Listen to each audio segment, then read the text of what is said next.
تو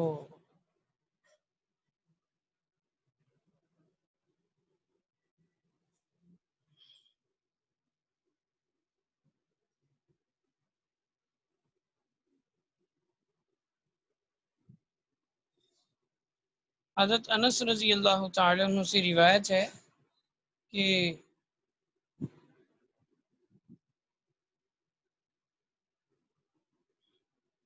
فرماتے ہیں کہ رسول اللہ صلی اللہ علیہ وسلم اس بات کو پسند فرماتے تھے. کان رسول اللہ صلی اللہ علیہ وسلم یحب ان یلیہ المہاجرون والانصار لیحفظوا عنہ، تاکہ آپ علیہ الصلوۃ والسلام اس بات کو پسند فرماتے تھے کہ انصار اور مہاجرین میرے قریب ہوں تاکہ وہ میری باتوں کو یاد کریں، دیکھیں، ان کو محفوظ کریں. لیبلغ الشاہد الغائب، تاکہ جو موجود ہیں حاضرین مہاجرین اور انصار وہ غائب تک ان باتوں کو پہنچا دیں.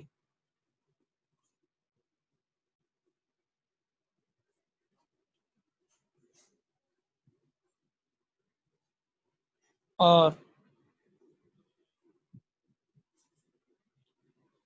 فرماتے ہیں کہ آپ علیہ الصلوۃ والسلام مہاجرین اولین اور قدیم الاسلام انصار کو ہمیشہ اپنے قریب تر رکھا کرتے تھے، زیادہ قریب رکھا کرتے تھے، تاکہ وہ آپ علیہ الصلوۃ والسلام کے اقوال اور افعال کو خوب در خوب نقل اور محفوظ کر لیں.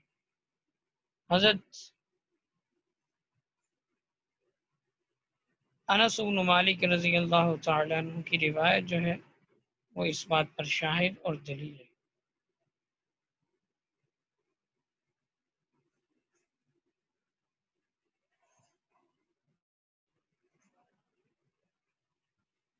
اسی طرح ابو مسعود انصاری فرماتے ہیں کہ جناب رسول اللہ صلی اللہ علیہ وسلم نے فرمایا کہ جو تم میں زیادہ عقل اور سمجھ والے ہیں وہ میرے قریب رہے.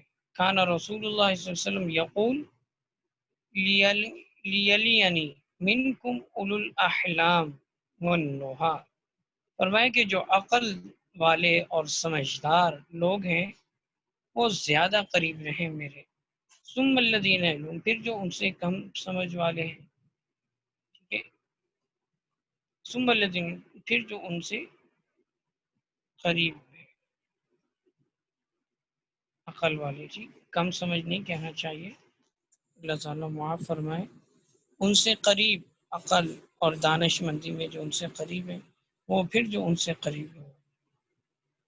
صحابہ کرام کی تو شان بہت بلند ہے. اللہ اکبر کبیرہ. وہ تو ایسے ہیں کہ جن کی عظمت کے پرچم قرآن کریم لہراتا ہے بار بار. وَكُلًّا وَعَدَ اللَّهُ الْحُسْنَى، اور ان سب سے اللہ تعالیٰ نے اچھا وعدہ کیا.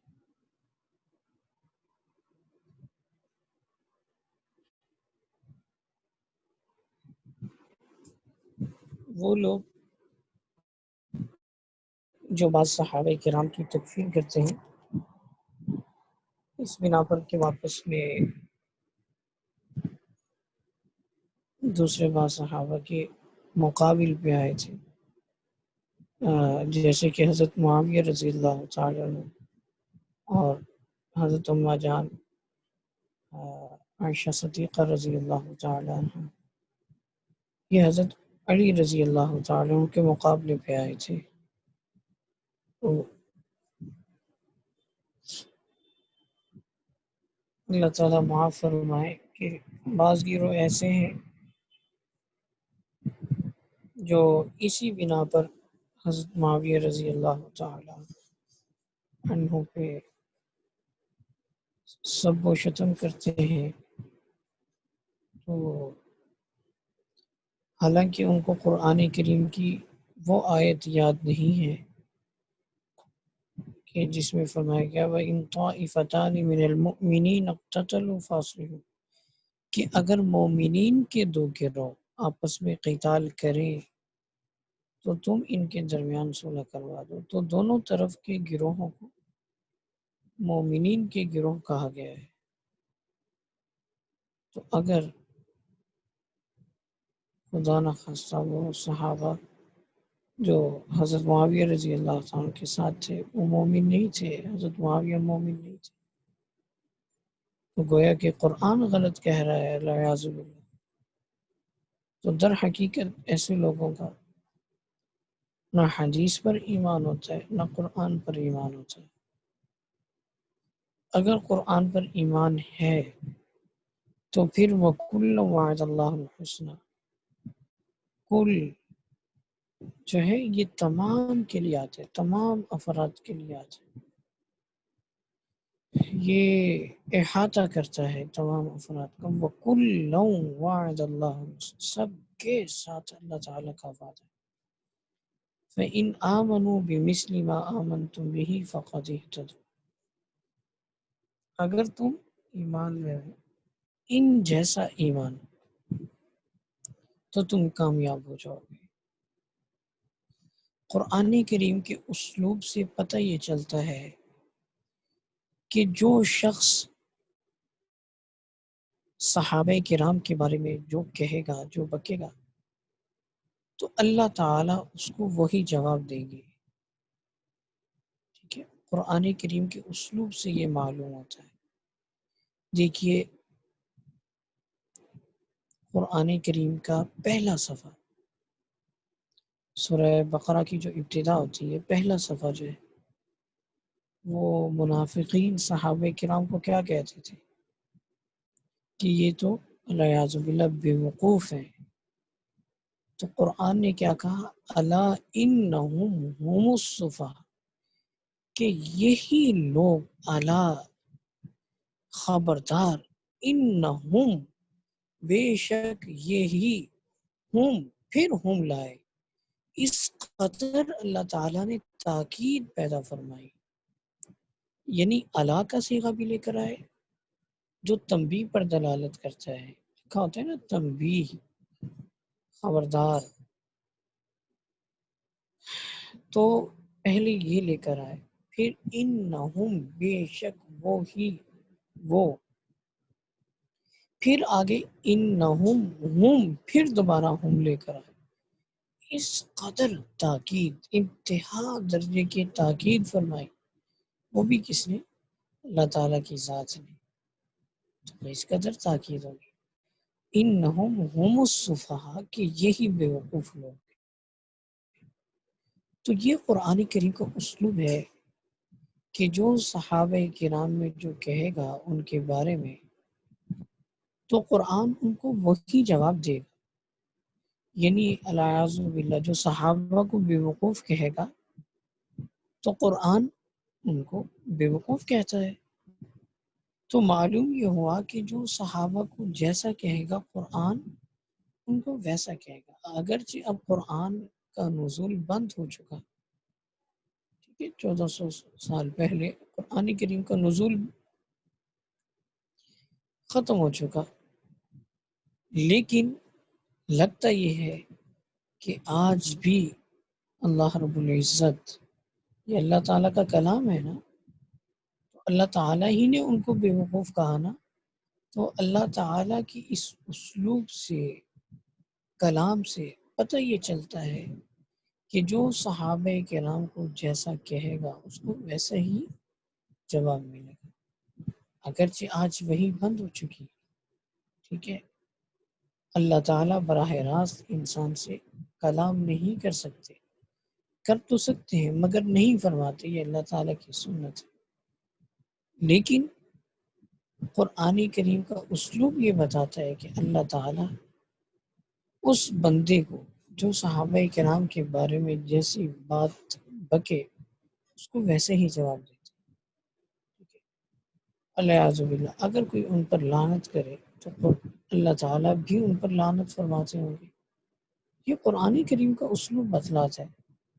اور اگر کوئی العیاذ باللہ ان کو کافر کہے، تکفیر کہے، تو اللہ تعالیٰ بھی ان کو کافر فرماتے ہوں گے، کہتے ہوں گے، بتلاتے ہوں گے. تو جس پر اللہ تعالیٰ کی لعنت برسے اور اللہ تعالیٰ اس کے کفر کا اعلان کرے، اس کے کفر میں کیا شک باقی رہ جاتا ہے؟ تو یہ بات ہے۔ ہاں البتہ جو بندہ صحابہ کرام کے بارے میں تکفیر کا عقیدہ، براءت کا عقیدہ یا پھر قرآن کریم کی تحریف کا عقیدہ، اور اسی طرح سے حضرت اما جان عائشہ صدیقہ رضی اللہ تعالیٰ عنہ پہ تہمت کا عقیدہ وغیرہ، یہ خرافات، ان پر جو ایمان نہ رکھے، اس کا یہ عقیدہ نہ ہو، تو پھر اس کو کسی درجے میں مسلمان کہا جا سکتا ہے، ٹھیک ہے، یعنی اس کو کافر نہ کہا جائے۔ لیکن اگر کوئی یہ کہتا ہے کہ میرا وہی عقیدہ ہے جو اس جماعت کا عقیدہ ہے، تو اگرچہ وہ بظاہر صحابہ کرام کی تکفیر نہیں کرتا تو وہ کافر ہو جائے گا، کیونکہ وہ اجمالاً کہہ رہا ہے کہ میرا یہی عقیدہ ہے جو اس جماعت کا عقیدہ ہے۔ خیر، اللہ رب العزت نے قرآن کریم میں جا بجا ان حضرات کی تعریف فرمائی ہے۔ تو اگرچہ یہ حضرات بعض پڑھے لکھے نہیں تھے، سیدھے سادے لوگ تھے، لیکن بڑے اللہ تعالیٰ کے مقرب لوگ تھے۔ اللہ اکبر کبیرہ، یہ اس قدر عظیم ہستیاں تھیں کہ حضرت حسن بصری رحمہ اللہ تعالی، جو جلیل القدر تابعی ہیں، اور ام المؤمنین حضرت ام سلمہ رضی اللہ تعالی عنہ کا غالباً انہوں نے یہ ان کے رضائی بیٹے بنتے ہیں، حضرت ام سلمہ رضی اللہ عنہ، کیونکہ ایک مرتبہ جو ان کی والدہ تھی وہ گھر پہ نہیں تھی تو یہ رونے لگے، تو حضرت ام سلمہ رضی اللہ تعالی عنہ نے ان کو دودھ پلایا، تو یہ ام المؤمنین کے بیٹے ہیں، رضائی بیٹے بنے، اس قدر جلیل قدر تابعی ہے۔ تو یہ فرماتے ہیں کہ صحابہ کرام، چونکہ صحابہ کو دیکھا تھا انہوں نے، یہ فرماتے ہیں اپنے زمانوں کے لوگوں سے جو تابعین ہیں، تبع تابعین ہیں، ان سے یہ کہتے ہیں کہ اگر صحابہ کرام تم لوگوں کو دیکھ لیتے، آج کے لوگوں سے وہ گفتگو نہیں کر رہے، ٹھیک ہے، اس زمانے کے لوگوں سے گفتگو کر رہے ہیں، اللہ جو تقوی اور خوف خدا، خشیت کے پہاڑ ہوا کرتے تھے، ان سے وہ مخاطب ہیں، جن لوگوں میں امام اعظم ابو حنیفہ رحمۃ اللہ علیہ، امام مالک جیسے یہ حضرات، بڑے بڑے حضرات موجود تھے، اس زمانے کے لوگوں سے مخاطب ہیں کہ اگر صحابہ کرام تم لوگوں کو دیکھ لیتے تو وہ تمہیں کافر سمجھتے، وہ تمہیں کافر سمجھتے۔ اللہ، کیسے عظیم صحابہ کرام کے اعمال ہوں گے، کتنا عظیم ایمان ہوگا کہ فرماتے ہیں کہ اگر وہ تم لوگوں کو دیکھ لیتے تو تمہیں کافر سمجھتے، اور تم اگر صحابہ کرام کو دیکھ لیتے نا تو تم ان کو دیوانے سمجھتے۔ کیسے وہ دین پر مر مٹنے والے لوگ تھے، اللہ اکبر کبیر۔ حضرت مولانا سعید خان صاحب رحمۃ اللہ علیہ بہت بڑے بزرگ گزرے تبلیغی جماعت کے، تو جنہوں نے یہ نعت لکھی ہے کہ محمد کا روزہ قریب آ رہا ہے، بلندی پہ اپنا نصیب آ رہا ہے، فرشتوں یہ دے دو پیغام ان کو کہ خادم تمہارا سعید آ رہا ہے، مولانا سعید خان صاحب رحمۃ اللہ علیہ۔ وہ یہ فرماتے ہیں، کافی عرصہ مدینہ منورہ مقیم رہے، فرماتے ہیں کہ اگر صحابہ کرام مدینہ منورہ ہی میں رہتے، وہیں پر عبادتیں کرتے، ریاستیں کرتے، روزے رکھتے، رات کا قیام کرتے، کہیں باہر نہ جاتے، تو فرماتے ہیں کہ دین وہیں کا وہیں دفن ہو کر رہ جاتا، ہمیں کچھ پتہ نہ ہوتا کہ قبلہ کیا ہے، کعبہ کیا ہے، نماز کیا ہے، کلمہ کیا ہے، قرآن کیا ہے، ہم تک کچھ بھی نہ پہنچتا۔ تو صحابہ کرام اگر مدینہ منورہ ہی میں محصور ہوتے، صحابہ نہ ہوتے، تو ہمیں کون بتاتا کہ یہ اللہ کا گھر ہے، یہ اللہ کی کتاب ہے؟ کون بتاتا کہ ایک نبی تھے، آخر الزماں تھے، ان کی باتیں ایسی تھی، ان پر جو کتاب اتری وہ ایسی تھی، ان کی ارشادات ایسی تھی، ان کی عادات ایسی تھی، وہ اتنے پیارے تھے؟ کون یہ بتاتا؟ کون ایمان کو ہم تک پہنچاتا؟ کون ہمیں بتاتا کہ یہ نماز ہے، اس کو اس طرح سے پڑھتے ہیں، روزہ ہے اس کو اس طرح سے رکھتے ہیں، اللہ تعالیٰ کو اس طرح سے راضی؟ بلکہ اللہ تعالیٰ کے بارے میں ہمیں کون بتاتا؟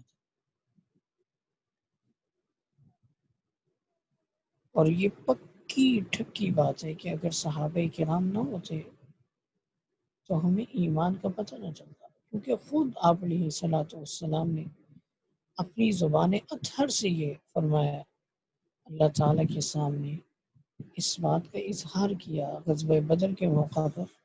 اگلے سال آپ بخاری شریف میں پڑھیں گے کہ غزوہ بدر کے موقع پر دعا مانگتے ہوئے آپ نے اس قدر لجاجت اور تضرع سے اللہ تعالیٰ سے مانگا اور عرض کیا کہ اللہ کے رسول، اے اللہ، اگر یہ مٹھی بھر جماعت، یہ تھوڑی سی جماعت، یہ آج کے دن ختم ہو گئی، شہید ہو گئی، تو تیری عبادت کرنے والا کوئی نہیں رہے گا قیامت تک۔ اے اللہ، اگر یہ مٹھی بھر جماعت شہید ہو گئی تو قیامت تک تیری عبادت کرنے والا کوئی نہیں رہے، اس کی ان کے بعد پھر تیری عبادت نہیں کی جائے گی۔ حالانکہ پیچھے بھی صحابہ کرام موجود تھے کچھ۔ اللہ اکبر کبیرہ۔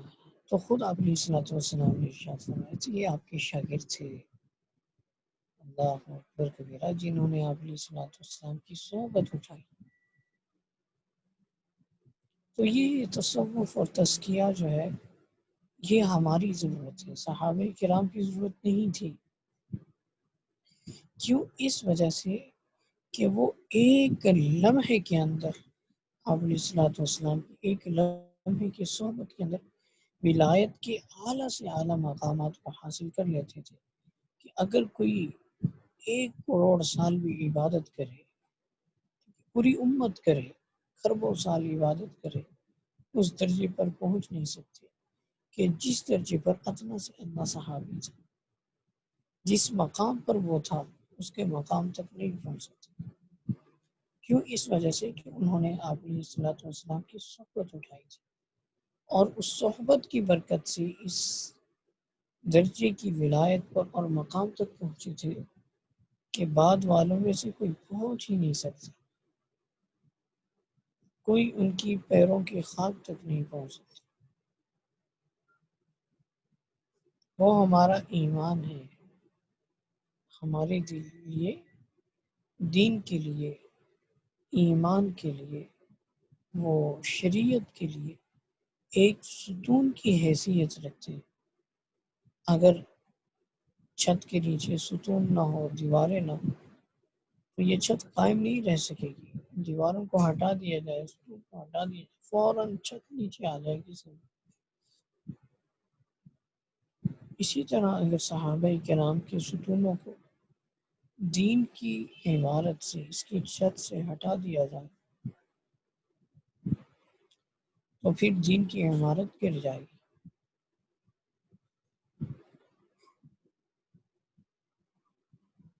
اچھا، پھر لوگ یہ کہتے ہیں کہ جی ہم ان کو نہیں مانتے، ہمارے نزدیک وہ صحابی نہیں، الیاذ باللہ، یہ کہتے ہیں کہ ہمارے نزدیک تو جی آپ علیہ الصلوۃ والسلام کی ایک ہی بیٹی تھی، حضرت فاطمہ الزہرا رضی اللہ عنہا۔ ہمارے نزدیک بقیہ آپ کی بیٹیاں نہیں تھیں،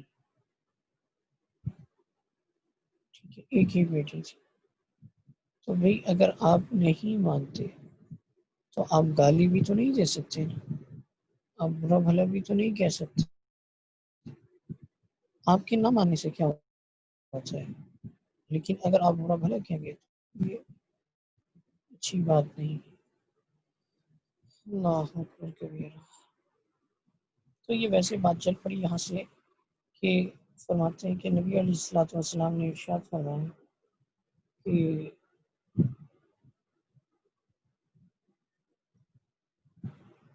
میرے قریب ترین وہ رہا کریں جو عقل اور سمجھ میں سب سے زیادہ ہے، پھر ان کے قریب وہ جو عقل میں ان سے قریب ہے، پھر ان کے قریب وہ، ان کے بعد وہ جو ان سے قریب تر ہے۔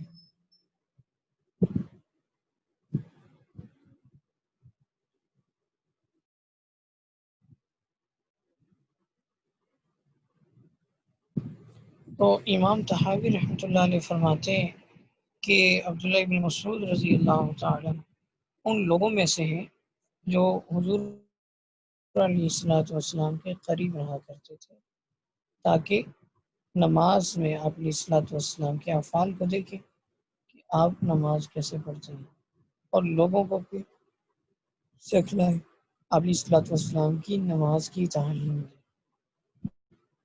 تو ان کی بات، ان کے حدیث اولا ہے اس شخص کی نسبت جو کچھ دیر کے لیے آپ علیہ الصلوۃ والسلام کی خدمت میں حاضر ہوئے، جیسے کہ حضرت وائل بن حجر رضی اللہ عنہ۔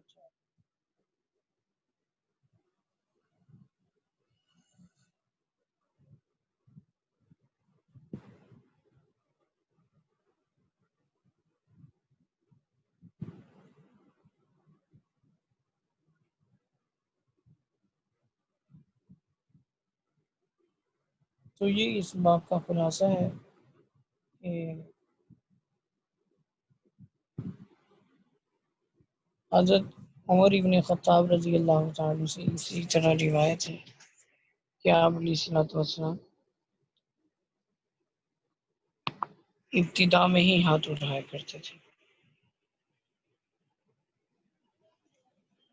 اس اسود سے روایت ہے، وہ کہتے ہیں کہ رأیت عمر بن الخطاب رضی اللہ عنہ یرفع یدیہ فی اول تکبیرۃ ثم لا يعود۔ حضرت عمر کا عمل بھی یہی تھا۔ ظاہر ہے یہ بات تو واضح ہے کہ حضرت عمر رضی اللہ تعالیٰ علیہ السلام سے کتنا قریب تر تھے، کیا ان کے اعزاز کے لیے یہی کافی نہیں ہے کہ نبی علیہ الصلوۃ والسلام نے ارشاد فرمایا لو کان بعدی نبی لکان عمر، اگر میرے بعد کوئی نبی ہوتا تو عمر ہوتا، اور دوسرے خلیفہ راشد ہیں۔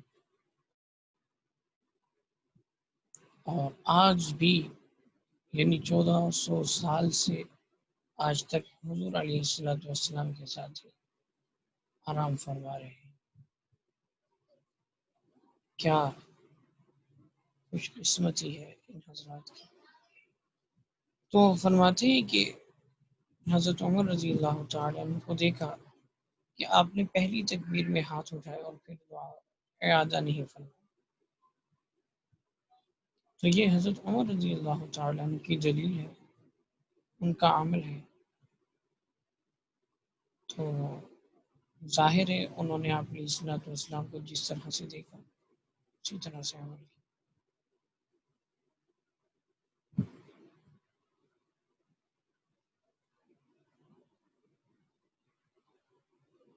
ہمارے نزدیک تو یہ بات ناممکن ہے کہ حضرت عمر رضی اللہ تعالیٰ ایک عمل کو دیکھیں آپ علیہ الصلوۃ والسلام اور اس کے بعد اس کو چھوڑ دیں، اس کو نہ کریں۔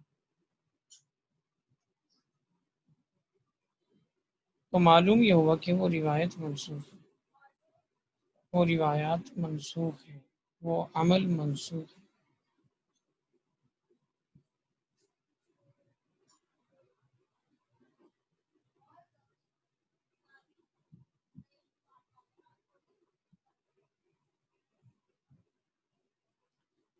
اچھا، ابو حمید الساعدی رضی اللہ تعالیٰ عنہ سے جو روایات تھیں تو ان کا جواب یہ ہے کہ ان کی روایت میں ایک راوی آتے ہیں عبد الحمید بن جعفر، جو کمزور اور ضعیف راوی ہے، ٹھیک ہے۔ اور دوسرا جواب یہ ہے کہ یہ روایت منقطع ہے، کیونکہ محمد بن عمر بن عطا کا سماع خود حضرت ابو حمید الساعدی سے ثابت نہیں، سماع ثابت نہ ہونے کی وجہ سے یہ روایت منقطع ہے، اور دوسری بات یہ کہ یہ روایت کمزور اور ضعیف ہے۔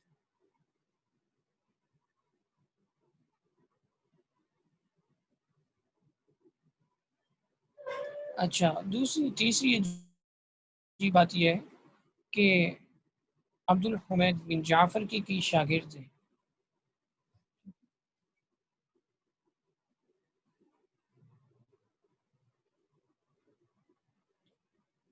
عبد الحمید بن جعفر کے کئی شاگردوں میں سے ابو عاصم کی روایت میں ہی یہ الفاظ ملتے ہیں، فقالوا جمیعا صدقت، یعنی تمام کے تمام صحابہ کرام نے حضرت ابو حمید الساعدی سے یہ فرمایا کہ آپ نے جو طریقہ بتلایا ہے نبی علیہ الصلوۃ والسلام کی نماز کا، وہ آپ نے بالکل ٹھیک بتلایا ہے، آپ علیہ الصلوۃ والسلام اسی طرح نماز پڑھتے تھے۔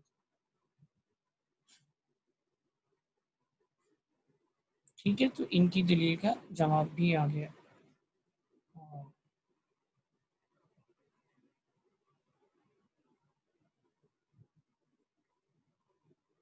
تو یہ جوابات جو ہیں وہ تفصیلی ہو جائیں گے۔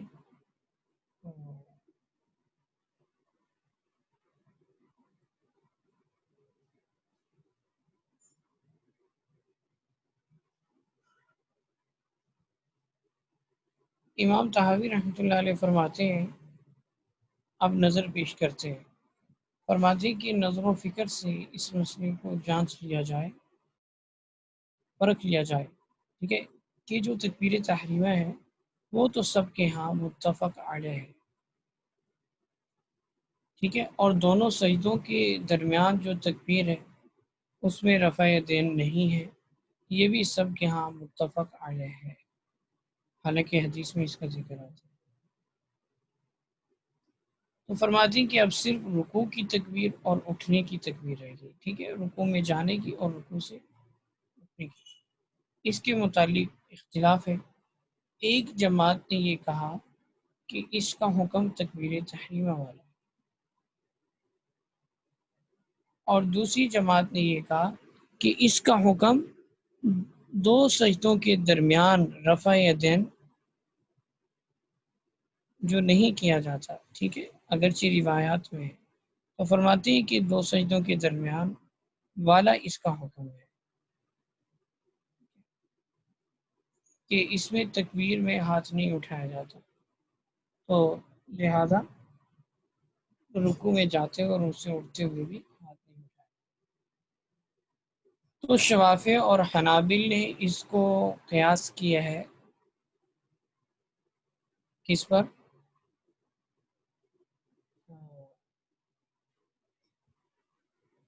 اس پر تکبیر تحریمہ پر، ٹھیک ہے، اور احناف نے قیاس کیا ہے اس کو دو سجدوں کے درمیان میں جو تکبیر ہے اس پر، کہ اس میں ہاتھ نہیں اٹھائے جاتے، لہٰذا اس میں بھی ہاتھ نہیں اٹھائے۔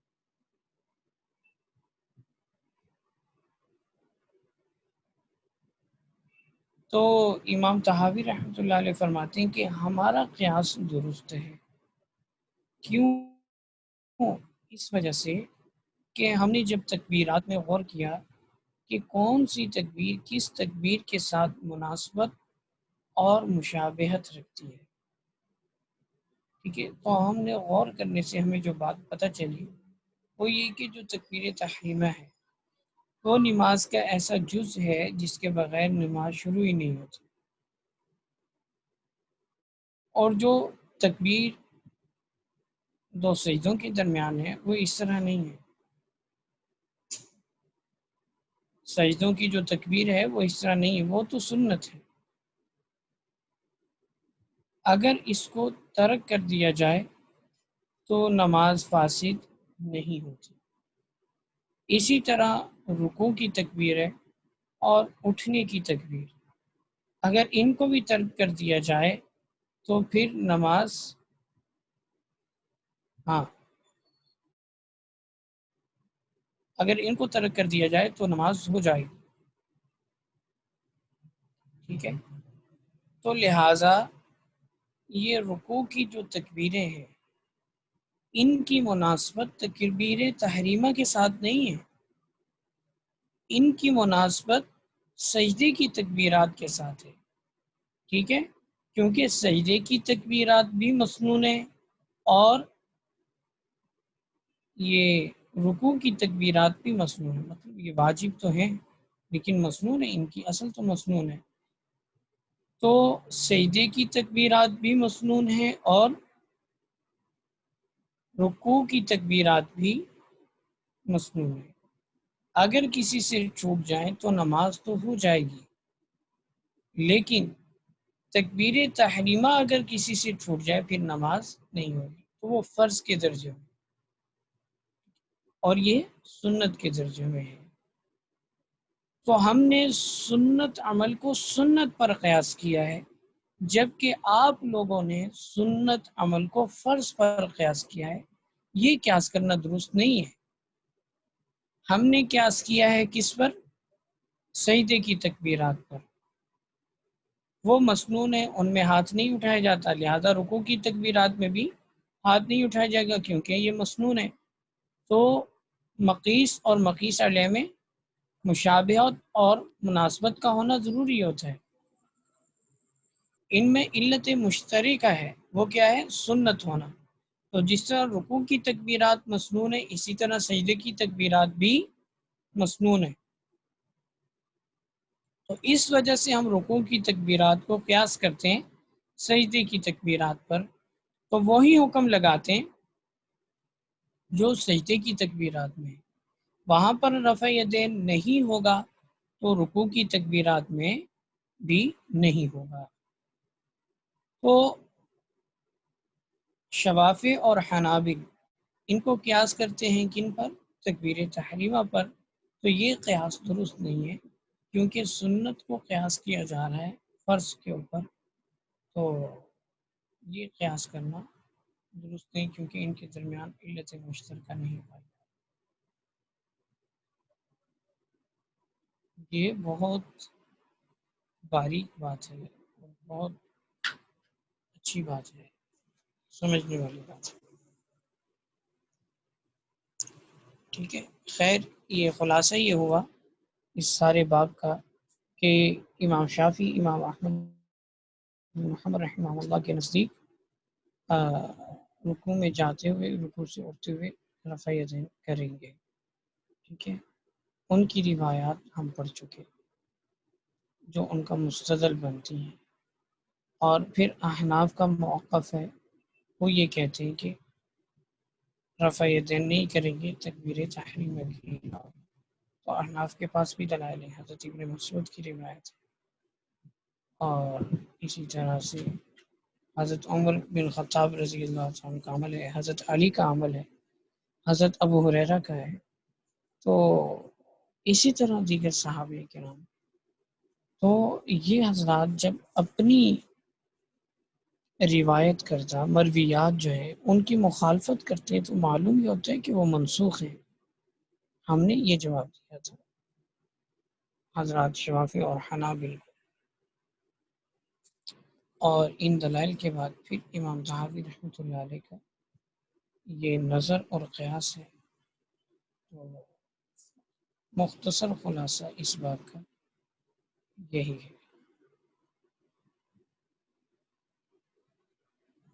اللہ رب العزت ہمیں علم سے آراستہ اور پیراستہ فرمائیں، اور جو گزارشات کی ہیں سبق سے ہٹ کے لیکن سبق سے اہم، اللہ رب العزت ان عقائد پر مضبوطی کے ساتھ ہمیں جمع اور ڈٹے رہنے کی توفیق عطا فرمائے۔ ہم جب سبق پڑھتے تھے نا، دورہ حدیث میں پڑھ رہے تھے، تو جب ہماری کتابیں ختم ہوئی تو جب کتاب ختم ہوتی ہے تو پھر استاد جو ہوتے ہیں وہ باقاعدہ طور پر حدیث کی اجازت دیتے ہیں۔ تمام روایات استاد کی موجودگی میں پڑھی جاتی ہیں، بعض مرتبہ استاد خود پڑھتے ہیں جب سال کا شروع ہوتا ہے، پھر اس کے بعد وہ پھر سہ ماہی کے بعد زیادہ تر عبارت چلتی ہے، بس طالب علم جو مقرر ہوتا ہے وہ پڑھتا ہے احادیث کو سند کے ساتھ اور استاد سنتے ہیں۔ تو بس یہی استاد کی طرف سے ایک نقل ہوتی ہے، یہی سند ہوتی ہے۔ تو خیر پھر استاد بعد میں باقاعدہ طور پہ اجازت دیتے احادیث کو آگے روایت کرنے کی۔ تو ہمارے استاد تھے حضرت مولا حبیب اللہ صاحب دعوت برکاتہ، بخاری شریف وہی پڑھاتے تھے۔ تو مجھے یاد ہے کہ جب انہوں نے حدیث کی اجازت دی تھی تو بقیہ اس اساتذہ نے تو یہ قید نہیں لگائی تھی، انہوں نے یہ قید لگائی تھی کہ جو ہمارے اکابر علماء دیوبند کے مسلک اور مشرب پر رہے گا، اس کو میری طرف سے بخاری شریف کی روایات کو روایت کرنے کی اجازت ہوگی، اور جو ہٹ جائے گا اکابر علماء دیوبند کے مسلک سے، ان کے مشرب سے، اس کو روایات کو آگے روایت کرنے کی میری طرف سے اجازت نہیں ہوگی، یعنی یہ سند متصل نہیں ہوگی۔ مطلب یہ کہ وہ اس کا جو ہے رابطہ کٹ جائے گا استاد سے، تو جب اس کو استاد نہیں رہے گا تو اس کی روایات کی کوئی حیثیت نہیں ہوگی، سند کی کوئی حیثیت نہیں، ویلیو نہیں ہوگی۔ اللہ اکبر کبیرہ۔ تو اس لیے ساجد نے یہ دعا کی کہ اللہ تعالی ہمیں بھی اور آپ کو بھی اکابر علماء دیوبند کے مسلک اور مشرب پر تا دم موت، آخری دم تک جو ہے ڈٹے رہنے کی اور جمے رہنے کی اللہ تعالیٰ توفیق عطا فرمائے۔ علامہ اقبال جو ہے وہ حضرت علامہ نور شاہ کشمیری رحمۃ اللہ علیہ کی بہت معتقد تھے، تو وہ فرماتے تھے کہ دین اسلام کی حقانیت کے لیے یہ دلیل کافی ہے کہ علامہ انور شاہ کشمیری رحمہ اللہ مسلمان ہے، کیونکہ اگر حقانیت کسی اور دین اور مذہب میں ہوتی تو یہ اسی مذہب پر ہوتے۔ تو اسلام کی حقانیت کے لیے اتنی دلیل کافی ہے کہ ان جیسا عالم، ان جیسا محقق، ان جیسا ذہین اور فطین انسان وہ دین اور شریعت پر قائم ہے، مسلمان ہے، تو یہ اسلام کی حقانیت کی دلیل ہے۔ تو جیسے یہ اسلام کی حقانیت کی دلیل ہے،